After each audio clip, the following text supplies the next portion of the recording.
नमस्कार, मैं हूं प्रियांशा लाजस और आप देख रहे हैं देश और दुनिया के बाजार पर न्यूज प्लस 21 का एक्सक्लूसिव बुलेटिन बाजार हलचल। व्यापारियों के संगठन कैट ने ई कॉमर्स कंपनियों पर लगाया गंभीर आरोप, कहा एफडीआई के नियमों की अनदेखी हो रही है। मारुति सुजुकी के कुल 10 लाख से अधिक सीएनजी वाहन बिके। यूनिकॉर्न स्टार्टअप लीशियस ने वित्तपोषण दौर में 15 करोड़ डॉलर जुटाए। प्रमुख हथियारों का सबसे बड़ा आयातक है भारत। रूस से आयात में आई 23% की गिरावट, फ्रांस से आयात 10 गुना बढ़ा। आरबीआई ने छोटा कर्ज देने वाली कंपनियों पर कसा शिकंजा, मनमाना ब्याज लेने पर लगाई रोक। शेयर बाजार में पेटीएम को फिर लगा झटका, शेयर की कीमत 700 से नीचे। सेंसेक्स 709 पॉइंट्स गिरकर 55,776 पर बंद।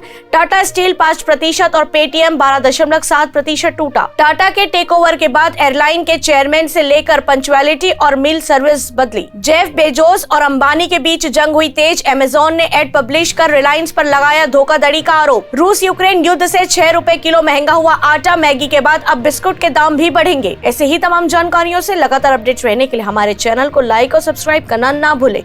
नोटिफिकेशन के लिए बेल आइकन जरूर दबाएं। देखते रहिए न्यूज प्लस 21, आपकी हक की बात।